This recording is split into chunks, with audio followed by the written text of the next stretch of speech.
أعوذ بالله من الشيطان اللعين الرجيم. بسم الله الرحمن الرحيم. الحمد لله الذي هدانا لهذا وما كنا لنهتدي لولا أن هدانا الله. لقد جاءت رسل ربنا بالحق. الصلاة والسلام على رسول المسدد والمصطفى الأمجد والمحمود الأحمد أبي القاسم.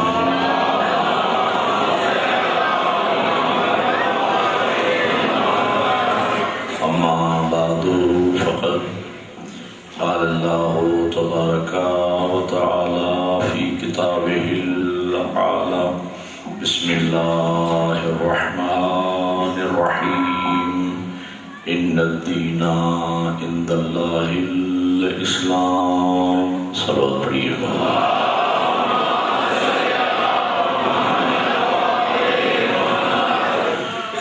برادران ایمانی، موالیان حیدر کرار و عاشقان حسین بن علی، آج کی یہ مجلس ہمارے سلسلہ گفتگو کی چوتھی مجلس ہے، اور میں نے آپ حضرات کے سامنے قرآن مجید کی جس معروف ترین آیہ وافی ہدایہ کو سرنامہ گفتگو قرار دیا ہے، اس میں خالق کائنات ارشاد فرما رہے ہیں کہ ان الدین عند اللہ الاسلام، کہ بے شک اللہ کے نزدیک دین اسلام ہے. اور پھر فرمایا کہ من یبتغی غیر الاسلام دینا فلن یقبل منہ وہو فی الآخرۃ من الخاسرین، کہ جس شخص نے دین اسلام کے علاوہ کسی دین کو اپنے لیے منتخب کیا، پسند کیا، تو وہ دین اس سے ہرگز قبول نہ کیا جائے گا، اور وہ شخص آخرت میں سخت نقصان اٹھانے والوں میں سے ہوگا. اسلام اللہ کا وہ بہترین دین ہے کہ جو آج بدترین سازشوں کا شکار ہے. میں آپ حضرات کے سامنے اسلام کی تاریخ، تعلیمات اہل بیت کی روشنی میں پیش کرنے کی سعادت حاصل کر رہا تھا. گزشتہ مجالس میں نے آپ کی خدمت میں یہ عرض کیا کہ اسلام کے ساتھ ابتدا ہی سے ٹریجڈی یہ ہوئی کہ وہ لوگ کہ جنہوں نے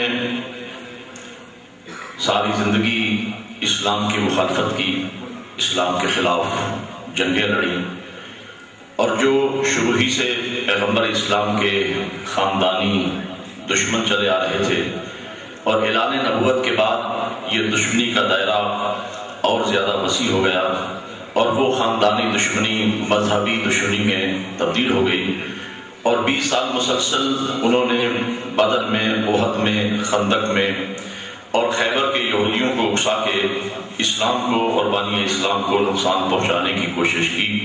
اور فتح مکہ کے بعد ظاہری حالات کو دیکھ کر انہوں نے اسلام کا لبادہ اوڑھ لیا اور ایسی تنظیم سازی کی کہ حضور کی آنکھ بند ہوتے ہی انہوں نے حکومت پہ قبضہ کر لیا. مولا امیر علیہ السلام اور ان کے فالوورز جتنے بھی تھے وہ پیغمبر کے تجہیز و تخوین میں مشغول تھے، اور یہ لوگ حکومت پر قبضہ کر چکے تھے، اور ابتدا ہی میں انہوں نے حکومت سنبھال لی. اور اب یہ کہ ان کے پاس لہو ٹپکتی تلوار بھی تھی، ان کے پاس دولت بھی تھی، حکومت بھی تھی، سرمایہ بھی تھا، جتھے والے لوگ بھی ان کے ساتھ تھے.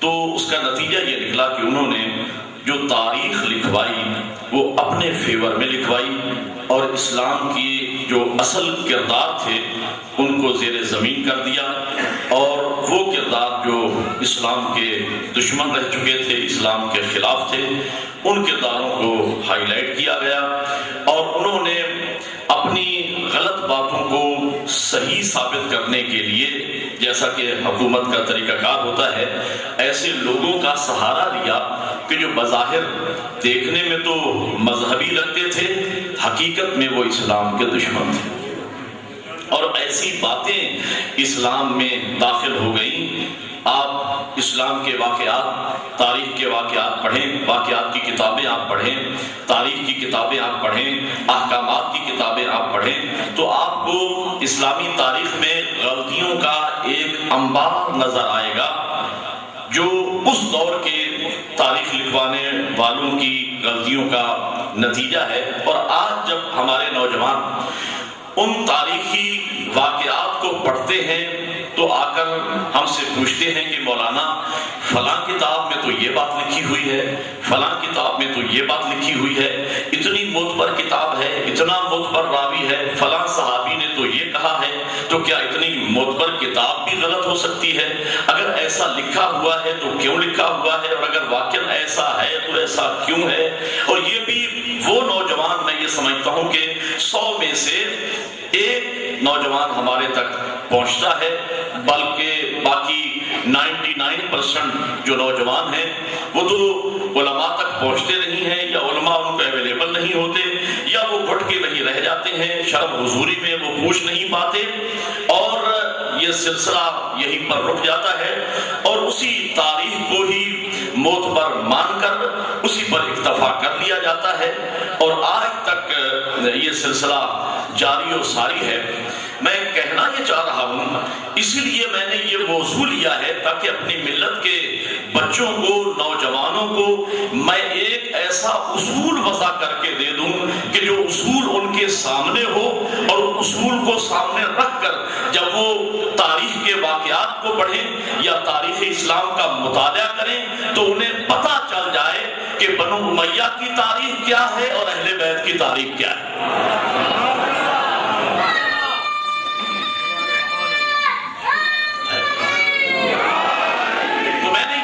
کہ حکومتی کرداروں نے اور بنو امیہ اور بنو عباس کی حکومتوں نے جو نظریات وضع کیے، پیش کیے، ان میں سے ایک نظریہ تو نظریہ مادیت آیا کہ حضور خاکی تھے، ہمارے ہی جیسے تھے، ان میں اور ہم میں کوئی فرق نہیں ہے۔ دوسرا نظریہ جہل ہمارے سامنے آیا کہ صاحب وہ ان پڑھ تھے، امی تھے، پڑھے لکھے نہیں تھے، اور تیسری بات یہ کہ وہ پرسنل لائف میں ان سے غلطیاں بھی ہوئیں، ان سے صحب بھی ہوا۔ اس قسم کے واقعات کتابوں میں بھی ملتے ہیں، لیکن قرآن و اہل بیت کی تعلیمات کے مطابق جو ہمیں نظریہ ملا حضور کے بارے میں، اس لیے کہ مرکز حضور کی ذات ہے، جو بھی سلسلے نکلیں گے وہ یہی سے نکلیں گے۔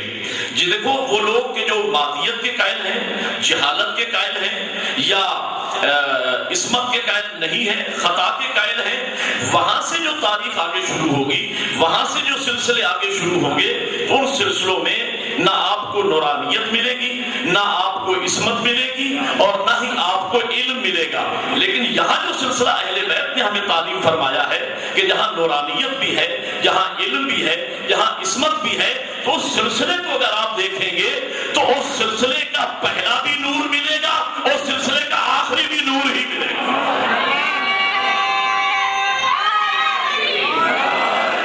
اس سلسلے کا پہلا بھی عالم ملے گا، اس سلسلے کا آخری بھی عالم ملے گا، اس سلسلے کا پہلا بھی معصوم ملے گا، اس سلسلے کا آخری بھی معصوم ہی ملے گا۔ تو یہ دو نظریے آپس میں متصادم ہیں۔ تو میں اپنی ملت کے نوجوانوں کو، اپنی ملت کے بچوں کو، ان کے ذہنوں کو میں یہ چاہتا ہوں کہ اس طریقے سے تربیت کروں کہ ان کے ہاتھ میں ایک اصول آ جائے۔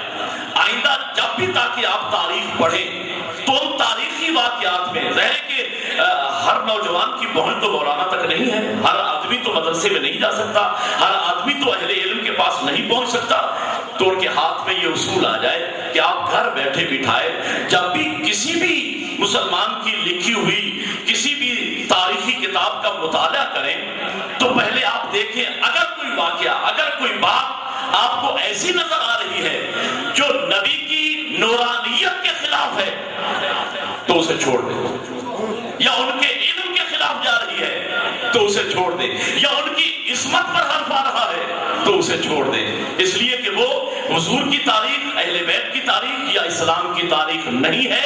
یقیناً اس میں بنو امیہ اور بنو عباس کے بادشاہوں نے اپنے بکے ہوئے مورخین کے ذریعے اسلام میں ایسے واقعات داخل کیے کہ جن کا اسلام کی تاریخ سے کوئی تعلق نہیں ہے۔ یہ خلاصہ کیا میں نے گزشتہ گفتگو کا۔ کل ہماری بات یہاں تک پہنچی تھی کہ ہم حضور کی نورانیت اور اہل بیت کی نورانیت کے قائل ہیں۔ اللہ نے اپنے محبوب کو نور اول خلق فرمایا، پھر یہ نور اسلام طاہرہ سے ہوتا ہوا صلب عبد المطلب تک پہنچا۔ یہاں آ کے اس نور کے دو حصے ہو گئے، نور کا ایک حصہ صلب عبداللہ میں چلا گیا، نور کا دوسرا حصہ صلب ابو طالب میں چلا گیا۔ وہ نور کا حصہ جو صلب عبداللہ میں گیا وہ 17 ربیع الاول کو رحمت للعالمین بن کے ظاہر ہوا، اور وہ نور کا حصہ جو صلب ابو طالب میں گیا وہ 13 رجب کو امیر المومنین بن کے ظاہر ہوا۔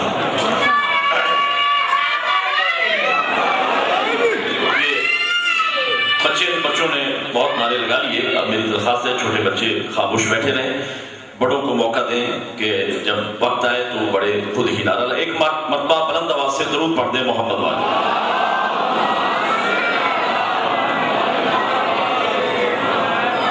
توجہ ہے آپ حضرات کی؟ جی، تو میں عرض یہ کر رہا تھا کہ بات کل یہاں تک پہنچی تھی کہ ہمارے علماء نے ہمیں یہ بتایا کہ حضور کی ولادت اس ظاہری دنیا میں 17 ربیع الاول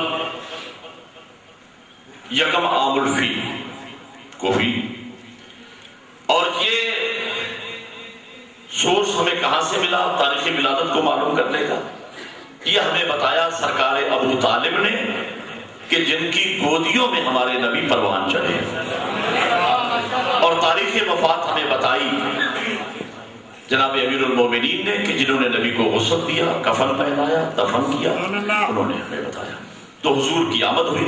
حضور کی ولادت کے ساتھ ہی کچھ ایسے واقعات نمودار ہوئے، کوئی ایسے واقعات سامنے آئے کہ مثلا جتنے بھی بادشاہ تھے، جس دن حضور کی ولادت ہوئی صبح میں جمعہ کا دن تھا، تو اس دن دیکھا گیا کہ تمام بادشاہوں کے تخت الٹے نظر آ رہے تھے۔ سابا ایک دریا تھا کہ جس کے لوگ پرستش کرتے تھے، پوجتے تھے اسے، وہ اچانک خشک ہو گیا۔ کسرا کے محل کے 14 کنگرے وہ زمین بوس ہو گئے۔ میں ایک بات سوچتا ہوں کہ نہ ایک، نہ دو، نہ چار، نہ 5، 14 کے 14 کنگرے گر گئے، تو یہ ایک اشارہ تھا کہ ابھی پہلا محمد آیا ہے، 13 اور بھی آئیں گے۔ توجہ ہے جب اور جتنے ساحر تھے، جتنے جادوگر تھے، ان کے صاحب باطل ہو گئے۔ یہ تبدیلی ہوئی، اور جناب آمنہ فرماتی ہے حضور کی والدہ کہ جب میرے بیٹے کی ولادت ہوئی، ایک بات نوجوانوں کو اور بھی میں کلیئر کرتا جاؤں، اہل بیت محمد کی آمد میں، ان کی ولادت میں اور ہماری ولادت میں فرق ہے۔ یہ بات ٹھیک ہے، ہم انہیں مخلوق مانتے ہیں، ہم ان کی ولادت کا جشن بھی مناتے ہیں، ان کی شہادت پہ تابوت بھی اٹھاتے ہیں، اور شاید اسی لیے ہمارے ائمہ نے ہمیں حکم دیا کہ ہماری ولادت کا جشن بھی مناؤ، ہماری شہادت پہ ہمارا تابوت بھی اٹھاؤ۔ اس کے پیچھے فلسفی یہ ہے کہ کہیں ہمارے ماننے والے ہمارے فضائل کے رو میں بہ کر ہمیں خدا نہ مان لے، یہ ہماری ولادت بھی مناتے رہے، ہمارا تابوت بھی اٹھاتے رہے، تاکہ یہ بات ان کے دماغوں پہ مسلط رہے کہ پیدا ہونا بھی مخلوق کی علامت ہے، تابوت بھی مخلوق کا اڑتا ہے، خالق کا نہیں اڑتا۔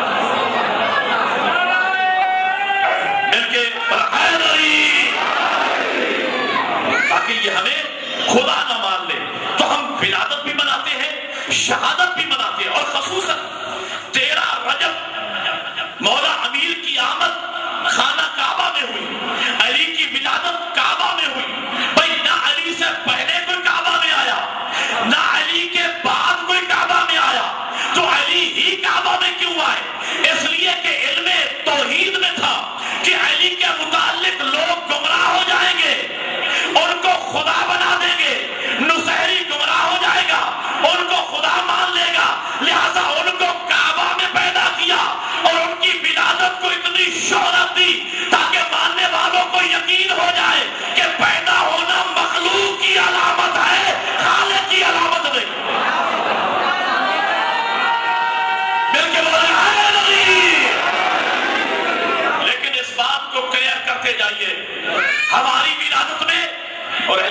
کی ولادت میں فرق ہے. اہل بیت کی ولادت ایک سر الہی ہے. کبھی انہیں اپنے اوپر قیاس نہ کیجیے گا، وہ ایک سر الہی ہے. میں نے آیت اللہ بہجت رحمت اللہ علیہ کے جملے سنے، جناب سیدہ کے متعلق فرما رہے تھے. میں کہتا ہوں ان 14 میں سے کسی ایک کے متعلق روایت مل جائے تو وہ 14 کے اوپر منطبق ہو سکتی ہے. انہوں نے فرمایا کہ جناب سیدہ کا دنیا میں آنا ایک راز ہے، ان کا بچپن ایک راز، ان کی جوانی ایک راز، ان کے مصائب ایک سر الہی، اور ان کی شہادت ایک راز، اور آج ان کی قبر بھی ایک راز ہے. ان کی ولادت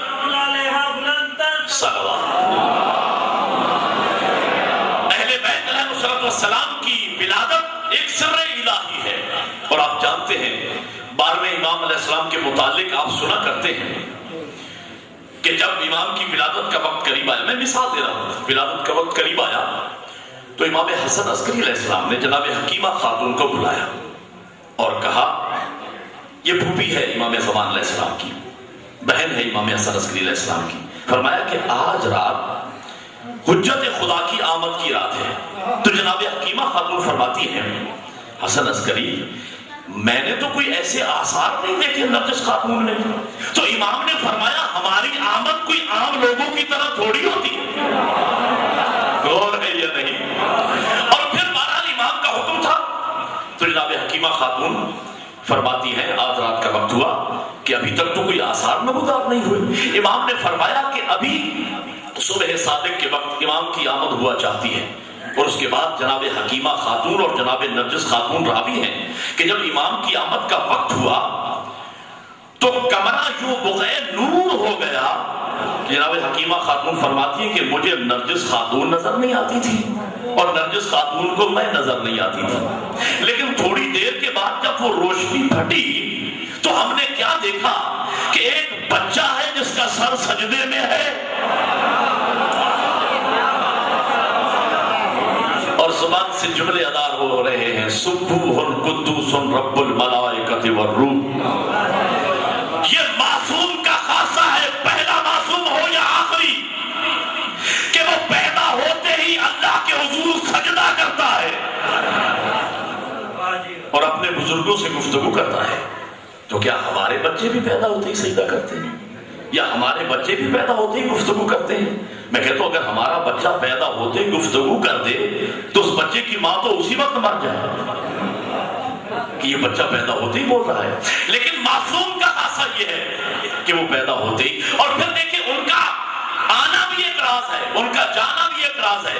پیغمبر نے فرمایا تھا کہ یا علی مجھے غسل خود دینا. امام رضا علیہ السلام کی شہادت کے احوال پڑھے. حسمہ ابن عایل سے فرمایا کہ جب میری شہادت ہو جائے تو مجھے کمرے میں لٹا دیجئے گا، کپڑا ڈال دیجئے گا، اور فرمایا خبردار میرے جسم کو ہاتھ نہ لگانا، جسم کا کوئی حصہ اس سے پردہ نہ اٹھانا، اور ساتھ لفظ یہ ہے ورنہ جل کے راکھ ہو جاؤ گے. یہ کیا فلسفہ ہے کہ معصوم تو غسل معصوم ہی دے سکتا ہے، اس لیے کہ تابش انوار غیر معصوم اسے برداشت ہی نہیں کر سکتا. بہرحال معصوم کی ولادت ایک سر الہی ہے. وہ کیسے دنیا میں پیدا ہوتے ہیں؟ بہرحال پیدا ہوتے ہیں، ان کا باپ بھی ہے، ان کی ماں بھی ہے. یہ کہنا اور یہ نظریہ غلط ہے، باطل ہے. یہ کہنا کہ وہ نزول ہوتا ہے ان کا اور وہ نازل ہوتے ہیں تو اس کا مطلب ہے یہ تو معصوم پہ تہمت لگانے والی بات ہے کہ جب وہ نازل ہوتے ہیں تو ان کا باپ کون ہے، ان کی ماں کون ہے.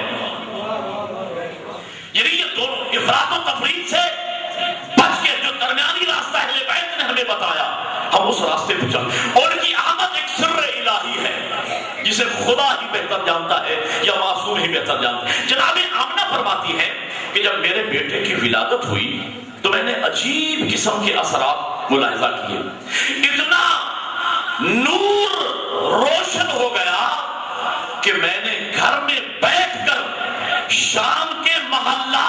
اظہار کیا.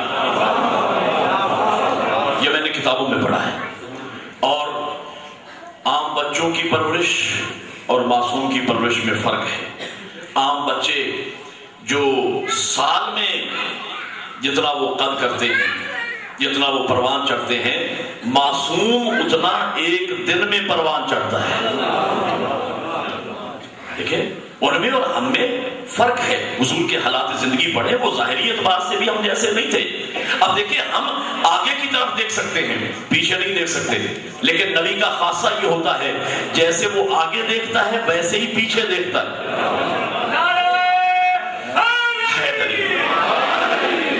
ہم جاگتے ہوئے بیداری کے عالم میں دیکھ بھی سکتے ہیں، سن بھی سکتے ہیں، لیکن نبوت کا خاصہ یہ ہوتا ہے، معصوم کا خاصہ یہ ہوتا ہے جیسے وہ جاگتے ہوئے دیکھتے اور سنتے ہیں، نیند کے عالم میں ایسے ہی وہ دیکھتے بھی ہیں اور سنتے بھی ہیں. اور ہم میں سے اگر کوئی لعاب دہن پھینک دے تو بورڈ لگ جاتے ہیں کہ صاحب ٹی وی پھیلنے کا خطرہ. لیکن آپ روایات پڑھیں شیعہ سنی کتب میں ہے کہ حضور جس کھارے کنویں میں لعاب دہن ڈال دیتے تھے وہ شہد کی طرح میٹھا ہو جاتا تھا. جن میں کہنا یہ چاہ رہا ہوں ان میں اور ہم میں فرق ہے. جناب آمنہ کی گود میں آئے 17 ربیع الاول کو یکم عام الفیل، اور اس کے بعد دادا عبد المطلب نے پرورش کی چند سال. اور جب دادا دنیا سے جانے لگے تو انہوں نے اللہ کی اس امانت کو ابو طالب کے حوالے کیا. اور جناب ابو طالب اور جناب فاطمہ بنت اسد نے خدا کی قسم ناممکن کو ممکن کر دکھایا. دیکھیں جس انداز سے اللہ کی اس امانت کی پرورش جناب ابو طالب اور جناب فاطمہ بنت اسد نے کی ہے اس کی مثال تاریخ میں کہیں نہیں ملتی. اس لیے یقیناً وہ والدین کہ جن کی اولاد نہیں ہوتی وہ کسی کا بچہ لے کے پال لیتے ہیں اور اس کو اسی طرح پالتے ہیں جس طرح اپنے بچوں کو پالا جاتا ہے، محبت کے ساتھ. اور ایک زمانہ پھر ایسا بھی آ جاتا ہے کہ انہیں یہ بھول جاتا ہے کہ ہماری کوئی اولاد نہیں ہے، اور اس بچے کو بھی بھول جاتا ہے کہ میرے ماں باپ کوئی اور ہیں یا یہی میرے ماں باپ ہیں. وہ انہی کو ماں باپ سمجھنے لگتا ہے، وہ بھی انہی کو، اسی بچے کو اپنی اولاد سمجھنے لگتے ہیں. یہ تو آپ نے دیکھا. اور یہ بھی ناممکن نہیں ہے کہ کوئی پالے ہوئے بچے کو اپنے بچوں کے برابر رکھے، یہ بھی ممکن ہے. لیکن میں نے عرض کیا کہ ابو طالب اور جناب فاطمہ بنت اسد نے ناممکن کو ممکن کر دکھایا، اس لیے کہ جن کے اپنے بچے علی جیسے ہوں، جن کے اپنے شہزادے علی جیسے ہوں، اور وہ پیغمبر کی پرورش یوں کریں کہ اپنے بچوں سے بھی بہتر پرورش کریں، اپنے بچوں سے بھی بہتر کھلائیں، بہتر پلائیں، بہتر حفاظت کریں، تو یہ ناممکن ہے کہ جسے جناب عمران نے اور جناب فاطمہ بنت اسد نے ممکن کر دکھایا. ہمیشہ پہلے پیغمبر کو کھانا دیا گیا، پہلے پیغمبر کا خیال رکھا گیا. اور جب دشمن زمانہ تھا تو ابو طالب نے حضور کے بستر پر اپنے بچوں کو سلایا اور باری باری اپنے بچوں کو سلایا. اور یاد رکھیے آج لوگ جناب ابو طالب کے ایمان میں شک کرتے ہیں کہ انہوں نے کلمہ نہیں پڑھا تھا، البتہ یہ مانتے ہیں کہ انہوں نے تربیت کی تھی، پالا تھا، گرمی سے بچایا، سردی سے بچایا، بستر بدل بدل کے سلایا کہ میرا شہید ہو جائے محمد بچ جائے. توجہ ہے یا نہیں؟ میرا شہید ہو جائے محمد بچ جائے. میرے قبلہ دیکھیے حقیقت یہ ہے کہ انسان کی جان پہ بن جائے تو انسان اپنا مال قربان کرتا ہے، جان کو بچاتا ہے.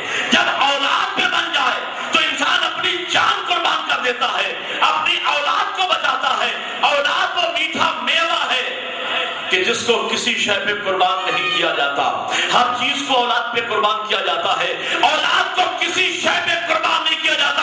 آخری بندے تک توجہ رہے. لیکن ابو طالب نے شیعہ سنی تاریخوں میں لکھا ہے، ابو طالب نے اپنے بچوں کو بستر محمد پہ سلا کے، بستر شہادت پہ سلا کے یہ ظاہر کیا، اس لیے کہ ایک ہی چیز ہے جس پر انسان مال بھی قربان کر دیتا ہے، جان بھی قربان کر دیتا ہے، اولاد بھی قربان کر دیتا ہے، اور اس شے کا نام ہے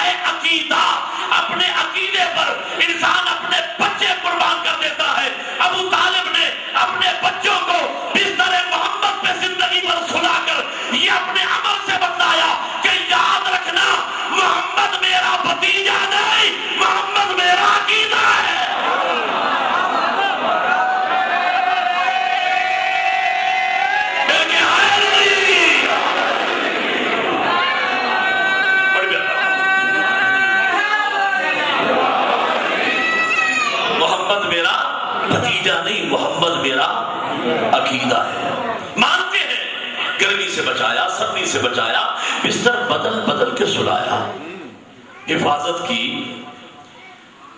میں کہتا ہوں مسلمان تمہاری غیرت سے سوال ہے، جس بندے نے تھوڑی دور تک نبی کو اپنے کاندھوں پہ اٹھایا تھا وہ احسان تو آپ کو آج تک یاد ہے، ہائے ہائے ہائے، اور نعتوں میں اس احسان کا تذکرہ کیا جاتا ہے کہ شان بڑھ گئی اس بندے کی کہ جس نے نبی کو اٹھایا۔ تو ایک جملہ تو میں اور بھی کہہ دوں، اور اس کی شان قیامت تک بڑھ گئی جس نے نبی کو اٹھایا۔ تو میں کہتا ہوں ان کے بارے کیا خیال ہے کہ جنہیں نبی نے اٹھایا؟ مل کے بولے بلند آواز سے ہائے نبی۔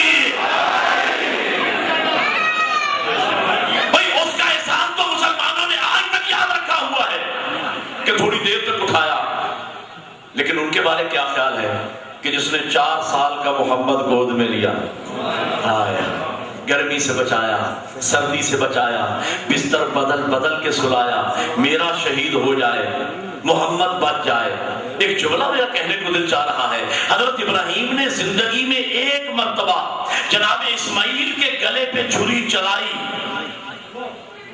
اب اگر اللہ اسماعیل کو بچا لے تو ابراہیم کے خلوص میں تو کوئی فرق نہیں ہے۔ میں کہتا ہوں اسی طریقے سے ابو طالب نے زندگی میں کم از کم 1000 رات مسلسل بستر شہادت پہ علی کو سلایا۔ اب اگر اللہ علی کو بچا لے، اور میں یہ کہا کرتا ہوں کہ دیکھیں اگر آپ نے جذبہ ایثار ابو طالب کو دیکھنا ہو تو جناب ابراہیم نے زندگی میں ایک مرتبہ گلے پہ چھری چلائی، ابو طالب نے 1000 رات مسلسل بستر شہادت پہ علی کو سلایا۔ میں کہتا ہوں جذبہ ایثار ابراہیمی کو جب آپ 1000 سے ضرب دیں گے تو جو حاصل ضرب نکلے گا وہ جذبہ ایثار ابو طالب ہو۔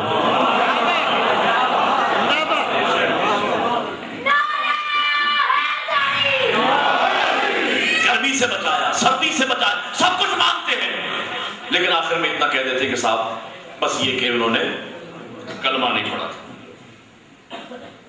عجیب بات ہے، کلمہ نہیں پڑھا۔ دو عجیب فیصلے مسلمانوں کے، بچے نوجوان میری مجلس میں کافی تعداد میں موجود ہیں، بزرگ مجھ سے بہتر جانتے ہیں، میں ان کے لیے جملہ کہہ رہا ہوں۔ دو عجیب فیصلے تاریخ نے کیے۔ ایک فیصلہ تو مسلمانوں کی تاریخ میں جو بنو امیہ کی نگرانی میں لکھی گئی، اس تاریخ میں ایک فیصلہ تو یہ ہوا کہ ابو طالب نے کلمہ نہیں پڑھا تھا، اور ایک اور سنہری فیصلہ کیا کہ ابو سفیان نے کلمہ پڑھ لیا۔ دیکھیں تجزیہ کرنا میرا کام ہے، فیصلہ کرنا آپ کا کام ہے۔ میں کہتا ہوں مسلمان بقول آپ، چونکہ ہم ہر وقت کمپرومائز کے موڈ میں ہوتے ہیں، چلو ہم مان لیتے ہیں، بقول آپ کے ابو طالب نے کلمہ نہیں پڑھا تھا اور ابو سفیان نے کلمہ پڑھ لیا، لیکن میرے اتنے سوال کا جواب تو دیں کہ ابو طالب نے کلمہ نہ پڑھ کے اسلام کو نقصان کیا پہنچایا اور ابو سفیان نے کلمہ پڑھ کے اسلام کو فائدہ کیا؟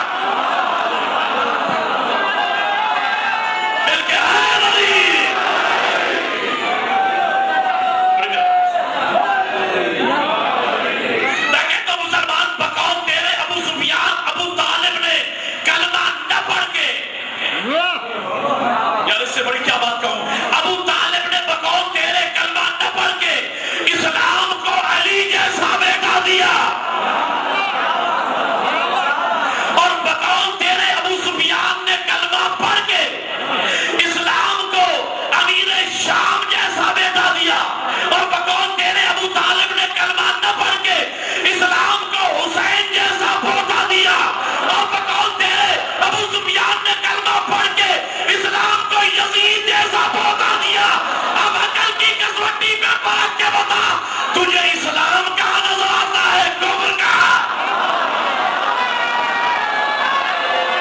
مل کے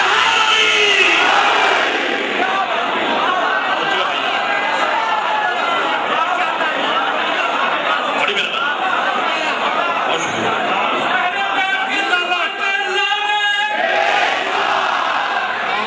غور فرمایا۔ اور میں کہتا ہوں میرے پاس وقت بہت تھوڑا رہ گیا ہے، میں چند جملوں میں مجھے بات کو مکمل کرنا ہے۔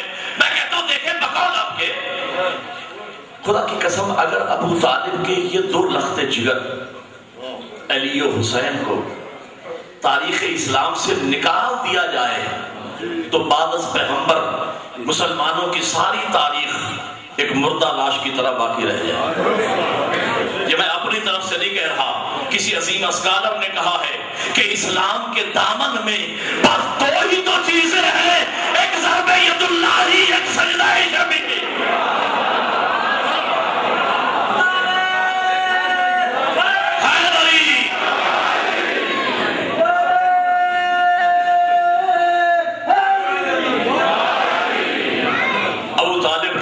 جیسا